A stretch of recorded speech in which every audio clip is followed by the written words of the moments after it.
Morning everybody, welcome to a new edition of Indycar. My name is Gordon Ross, and this morning I've got two rather interesting pieces of news for you. The first one regards the Tory party, which it was revealed yesterday has a falling membership. Now, the membership of the Tory party officially is seen as somewhere in the region of, I think it was 180,000, but these were figures from 2 or 3 years ago, and it's now believed that the Tories are hedging their bets. They're not wanting to show really what the membership is, but it's now believed to have dropped for the first time to around 100,000 members in the UK as a whole.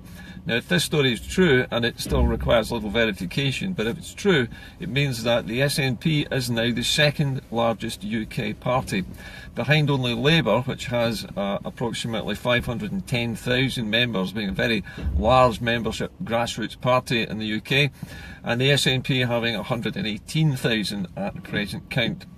Now, this is important for a number of reasons, because it points to the fact that in terms of actually joining political parties, people are moving away from the Tory party now in large numbers, and are joining parties like the SNP in Scotland and like the Labour Party in England. So there's obviously a deep distrust of the Conservatives, and there's a strong move away from the Tory party, away from its policies across the whole UK, Scotland and in England.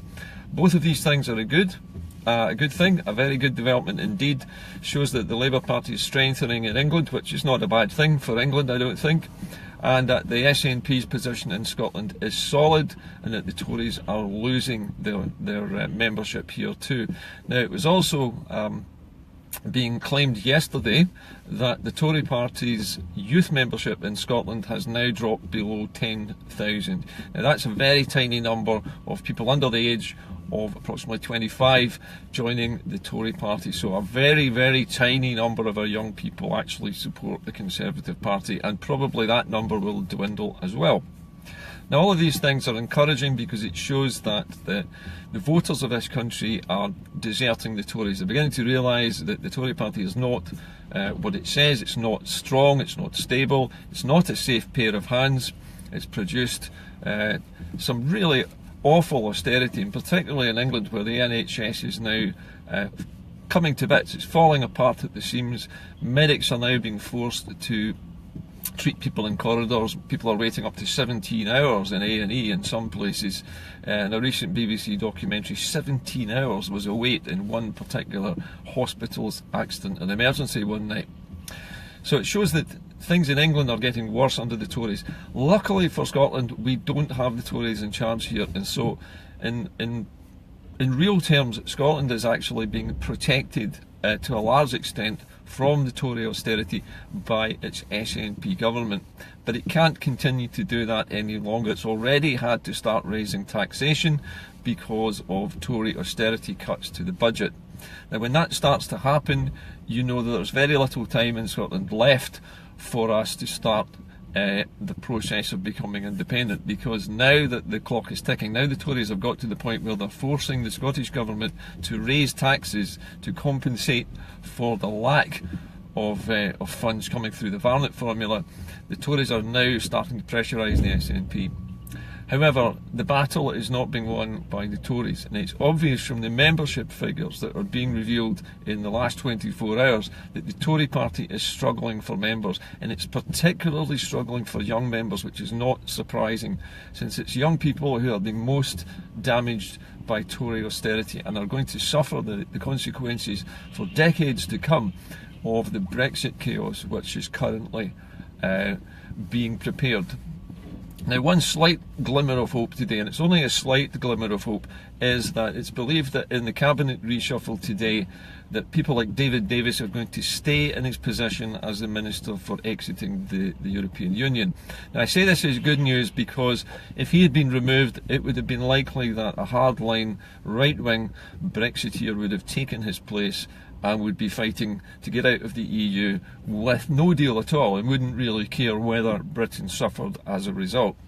So in a way, the reshuffle is basically just taking the lower numbers of the deck, if you like, and shuffling them around. All the junior and less important ministers are being reshuffled, and the key figures in the cabinet are staying exactly where they are, which shows that Theresa May has got absolutely zero room to manoeuvre now. She cannot reshuffle anybody at the top, because to do that would upset the entire precarious house of cards that Brexit has become.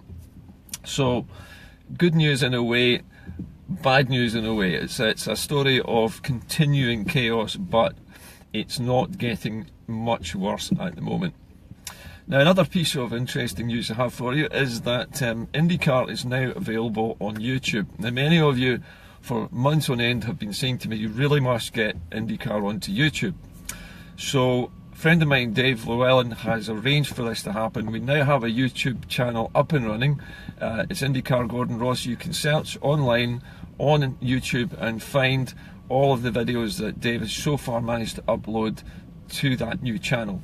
So I looked this morning and discovered that even before we had announced this, we had 3 or 4 people already subscribing to the channel who had discovered it last night and have already started to subscribe to the Indycar channel on YouTube. So I'm very pleased to announce that we're now on 2 platforms. We're on Facebook and on YouTube. And somebody sent me a message this morning saying that they wished that I could get the same kind of slot on RT that Alex Salmond has got. Now that would be absolutely fantastic, but unlikely, since A, I am not a professional broadcaster, and B, this is not my main job. But I mean, if RT came to me and promised me a decent salary or a decent deal to produce a show, say, every couple of days, I'd be happy to do it. I don't think it's likely to happen unless anybody else knows somebody in Russia today who has any ideas about this. But frankly, I'm quite happy to be on YouTube, and I'm happy to be on Facebook, and I'm glad that IndyCar's becoming so successful. As far as other news this week is concerned, it's still a bit thin on the ground. There was yesterday the announcement that the fox hunting ban is not going to be lifted in England and Wales. In Scotland, fox hunting is already banned, as far as I understand it. There's not any plans to change that. In terms of other news this week that's important to us, I would say issues in the EU that are important to us at the moment are what happens with Germany. Angela Merkel is one of the primary movers and shakers in the European Union. Germany and France and the United Kingdom were the main triumvirate in Europe. They were the biggest contributors to the European Union financially and had the most influence over it. But now that Britain is leaving and Angela Merkel's position is weakened because of her opening of the borders to refugees, there is now a weakness in Germany as well. And there is some talk, although it is just talk, that other members of the European Union, if they don't like what happens in the next few months with Europe, and if the border issues and the refugee issues are not addressed properly, that some of the other European Union countries might also decide to have referenda and try to leave the European Union, making it even less stable than it is at the moment. Frankly, I don't think that will happen for a number of reasons, but the main one is financial. I don't think any of the nations of Europe at the moment are in a position to go it alone, particularly the smaller ones. So I think that's highly unlikely to happen. As far as it goes for Scotland at the moment, there has been some very vague mutterings coming from the Scottish Government at the moment. Nicola Sturgeon has been giving us messages that Scotland needs to become more assertive, and it needs to be much more assertive in its dealings with the UK government, and to try and force our opinions and our needs into the Brexit negotiations, but also into internal politics in the United Kingdom as well. Now, we already are more assertive, I think. We have been for quite some considerable time, ever since 2015, in fact, when we got those 56 MPs.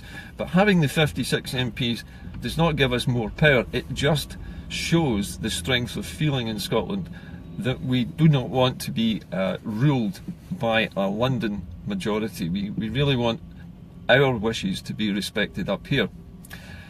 Nicola Sturgeon's position at the moment is that, and you hear this phrase again and again from other people, that she's playing her cards close to her chest. Now, nobody really knows what that actually means. What it really means is, at the present time, It's all wait and see, because the Scottish Government cannot act on the independence referendum until it knows exactly what the Brexit deal is going to be. Now, when I say the Brexit deal, I mean what our trading arrangement will be after we leave Europe. Now, we've already seen Brexit negotiated. In other words, we now know that we're leaving, and it's going to happen on the 29th of March next year, which is all fine and good, which means we've got about a year still to go. But we don't know what the shape of the Brexit deal is going to be. Now, the thought occurred to me the other day that if David Davis stays in his position, which he now has, there is a possibility that Davis might be able to negotiate a soft Brexit by doing something very simple, which would be to say that the United Kingdom will drop its red line on immigration so long as the immigration takes place in the countries which need immigrants. In other words, they might say, we will not stop immigrants coming to the UK, but we will decide into which part of the UK they come. So that might mean the UK government negotiates, say, for Scotland to receive a certain number of immigrants from Europe each year, because Scotland might need immigrants each year. The same maybe goes for Northern Ireland, maybe for Wales as well, and some parts of England. Now, if Davis was to take that particular tack, he might be able to negotiate a trade deal which would be better than the World Trade Organization rules and better than the so-called Canadian deal. I don't know whether it will happen or not, but my feeling is that if Davis is smart enough and actually has thought about this, then that particular red line might be diluted somewhat by the British government, because they need to be able to trade, and they might have to make a concession on immigration in such a way that the parts of England which voted for Brexit, such as the North East, which are perhaps saturated with a lot of immigrants from Eastern Europe and from other parts of the mainland of the European Union, those areas might be given some respite from constant migrants coming into their areas by this idea of selectively allowing them to come into different parts of the UK where they are needed, rather than just closing the door and pulling up the drawbridge and filling the moat, which is the hard Brexiteers' primary objective. So I don't know if that'll happen. It might do. If it does, then we might see a Brexit deal which is not as bad as the Canadian option. It's only a possibility though, and it would depend on whether the Tory party could get their backbenchers and everybody else to agree that that was a good idea. But remember, there's a vicious battle going on inside the Conservative Party at the moment between those who want out of Europe with no deal whatsoever, just want to take us straight out and to regain all of the sovereignty, but to have to rework every single trade deal that we have currently with the European Union, which number, as far as I remember, over 80 different trade deals with different countries. Because remember, the European Union had negotiated trade deals with other countries on our behalf as well. So it's a very complicated picture if the hard Brexiteers were to win. We'll see what happens. My guess is that we will see David Davis negotiate something like the Canadian deal, which will give limited access to the European market, but it will be expensive and it will be very laborious and time consuming, with lots of different bits of paperwork, with warehouses full of goods coming and going into and out of the UK, having to be verified at customs and excise, having to be checked, and lots of paperwork which we haven't had to do for 40 years comes back into British business. So it's a complicated political picture, but in terms of the media and in terms of the parties, the SNP is on the increase in Scotland, Labour Party's on the increase in England, the Tories are losing their support rapidly, people are deserting them in droves, nobody's joining the Tory party. Most of the Tory party is made up of men, it seems. I think something in the region of 75% of the political party is made up of men over the age of 50. Now, that tells you something about the Tory party. It's an old, middle-class white man's party, which is completely bogged down in the past and can't think further ahead than where it is at the moment. It's not capable of planning a future in the 21st century because it's run by old men. Having a YouTube channel is, I hope, a big step for Indycar, and I hope that it's going to bring what I hope is a more truthful message to people. The Indycar style is part polemic and part neutral. Part polemic because I make political points about independence because I support it, but I'll always be honest with you and I'll tell you that I'm making a political point. If I'm giving you some news, I will try to give it to you straight and as accurately as I know how to do it, without the bias, which is why I was saying to you about this deal that Davis could do if he softens the UK's attitude to immigration. But I don't think he will do it because I don't think the party is capable of thinking outside the box in that way. But my job as a presenter of a small sort of news and analysis show like this pardon me, is to try and be as honest as possible and as forthright as possible and as intellectually agile as I can be. So if you have comments to make to me about the show, or if there are suggestions of other things that you would like me to cover, please message me or email me after every show. And if you're on YouTube and you haven't seen this program before, then the format is very open, it's very simple, and it's very quick, and you can interact with me on screen. At the moment, because I'm using a phone in the car, I can't really respond too quickly to what you're saying, because I'd have to look into the screen like this, you see, and have a good old look in there and see what I can see. Now, a lot of people worry about what I'm saying. Sometimes they think, you know, I'm not being accurate enough. Sometimes I make mistakes. So if you're new to the channel, as I say, if you've come to YouTube and seen me for the first time and you think I've made a mistake, just send me a message. If the mistake is a big one, or it's something which is unfair to anybody, then I'll issue a correction almost immediately, and usually I will do so in a video post, but sometimes it will be as a blog post. But any corrections will be issued almost immediately. Unlike the BBC and ITV, where you have to wait months for a complaint to be processed, I'll respond pretty much within the day, and any corrections will be made almost instantaneously. It's one of the beauties of this medium, is that I can react to you, to your comments, and to anything else that happens during the day. We can actually do a show almost like that. Just if something happens on the news, something happens in the local area, I can report on it within about an hour. So it's a good medium, and I hope you enjoy the show if you're coming to it on YouTube. There are, I think, I might be wrong here, but I think there's over 100 archived videos, and each one is usually between 10 and 20 minutes long. I do ramble on a little bit at the end, so I apologise for that, but the show is entirely unscripted and I don't always know what I'm going to say before I come on the air. I usually have a rough idea. Anyway, I've got to go. I have to actually go and earn a living as a driving instructor in between doing these shows. But as I say, if you're seeing the show for the first time on YouTube, welcome to Indycar. I hope you'll tune in again each time there's a show. They're not always regular, I have to say, because of my rather chaotic daily work routine. I try to post at least once a day. Sometimes it will be every 2 days. I don't usually post on a Saturday because that's my day off and I like to have a little bit of downtime and family time.